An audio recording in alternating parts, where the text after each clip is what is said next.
Ladies and gentlemen, watu wa eneo la Pwani, I am strongly convinced that you can produce a presidential candidate in 2027. If you guys want it, it can be able to happen. Ladies and gentlemen, I was reading a story about Karisa Maitha, but then I was very young, but I was able to see some good things that this gentleman was doing during Kibaki's time. Unfortunately, he died in Germany. Very sad. Ladies and gentlemen, Karisa Maitha was a performer. Using him as a performer and as an example, I feel strongly that the coastal region has some quality that we need in this country. A quality that can do very well in the management of the affairs of Kenya. They can produce a presidential candidate. On this particular video, I want to take you step by step. I want to take you through step by step on some of the reasons as to why I feel the coastal region should produce a presidential candidate. But before I do so, if this is the first time you are watching my videos at Mukwa Times, please take a second or two to subscribe, like, and comment, because that is the best support you can give this channel. Let me take you through something here, some statistics that I have today. The Mombasa, actually in the coastal region, there are 6 counties. Mombasa, Kwale, Tana River, Kilifi, Lamu, and Taita Taveta. In Mombasa, there are 641,000 voters, 913. In Kwale, there are 328,000 voters, 253, as per 2022 statistics. In Kilifi, there are 588,000 voters, 602. Tana River, there are 141,000 voters, and 96. Lamu, there are 81,000 voters, 453. And in Taita Taveta, there are 181,000 voters, 827, according to the statistics on the records from the ABC we had in the year 2022.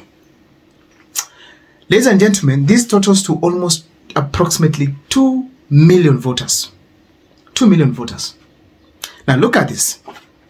Raila was a presidential candidate in 2022, 2017, 2013, and 1997.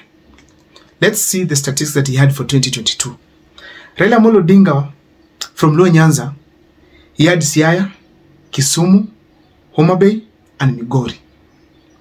And in these counties, Siaya had 533,595 voters.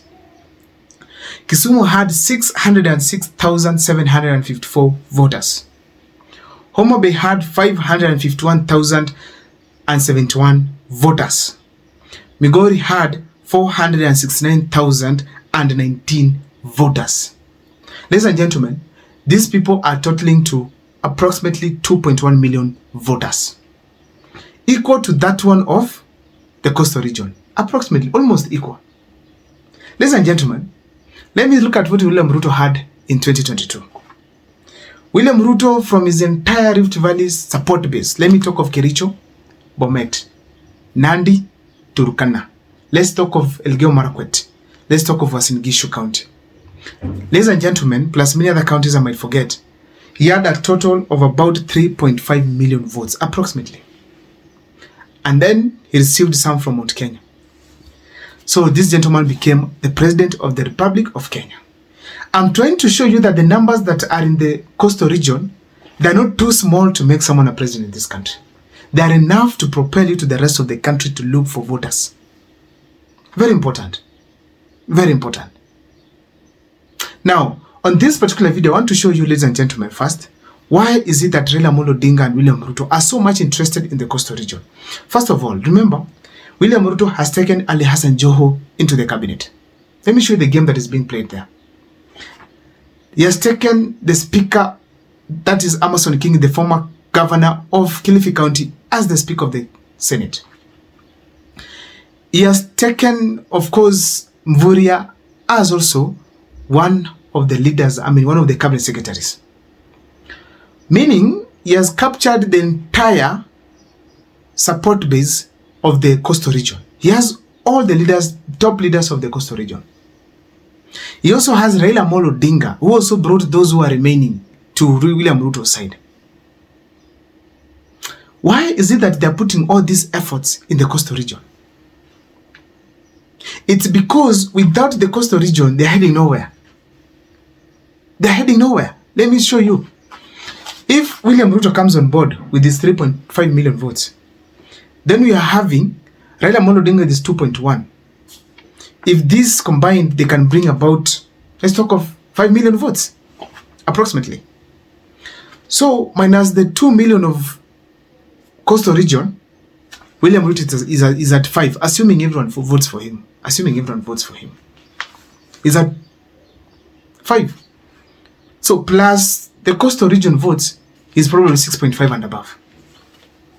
So, you can see the role that coastal region can play in William Ruto's winning or losing. Very important role. So, ladies and gentlemen, why is it that I've sat down and imagined that why should the Pwani people have a presidential candidate in 2027? That is going to form the basis of this analysis here. But before I take you through what wa Pwani tafadhali na Kenya mzima, I ask you kindly to subscribe, and then you can always share with me. My number is always here on the comment section. Tell me where you're watching us from, and please make sure that you also comment on the video that I do here. Wacha niendelee na hii video. Ladies and gentlemen, the people of Pwani, let me tell you this. If there's a region that needs to be developed, it's the coastal region. This is a destination for most of the tourists in the country to enjoy the beautiful sceneries of Kenya. It is also the entrance of the country. If there's a place we need skyscrapers, it is Pwani. If there's a place we need enough water, it is Pwani. If there's a place we need good schools, it is Pwani. If there's a place that we need best roads, it is the coastal region. If there's a place we need industries, it's at the coastal region. But as we speak today, even the place we need more schools is at the coastal region. But vile tunavyozungumza hivi leo, tell me how many top schools do we have from the coastal region, most especially shule za secondary. There are very few that are performing top because there is no proper investment in the schools. If they are there, we want to see them do well, or they are not well built. We want to see more investment go into that place. But ladies and gentlemen, we also have to remember that there are lack of jobs in the coastal region. If there's a region with youths, it's also the coastal region. The people who are hardworking right now in the country also come from the coastal region. Ladies and gentlemen, at the coast we have the ocean.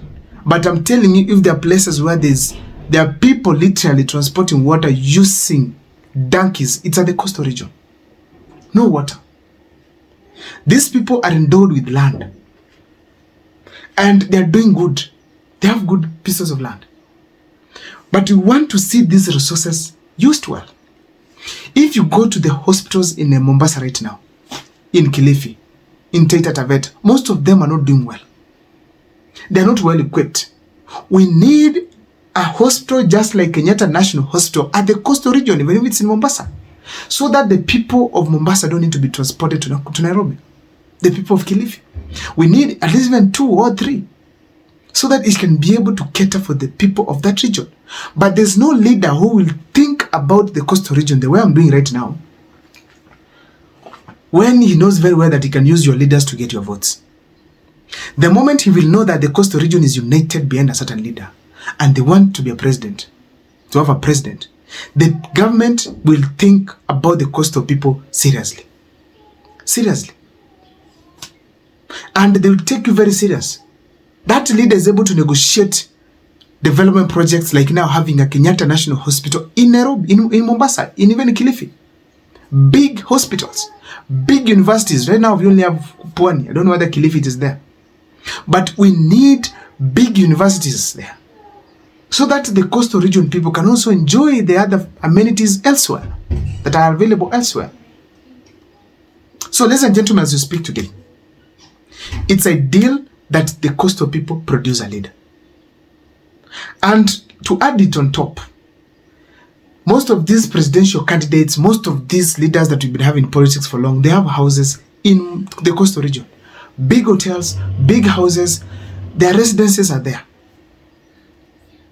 You have the powers to negotiate, to have somebody actually speak on behalf of the coastal region. On the comment section, the people of Pwani, share with me who you think can be a presidential candidate. Then please drop it at the comment section. Don't forget. Make sure you subscribe, like and comment. That's just my take. What do you think? Should you have a presidential candidate? And if you should have, ni nani huyo mngetaka akuwe rais wenu rais wa kutoka Pwani? Tuonane siku nyingine nitakapokuwa nikifanya video. Tafadhali naomba bonyeza subscription button ndiposa niweze kugrow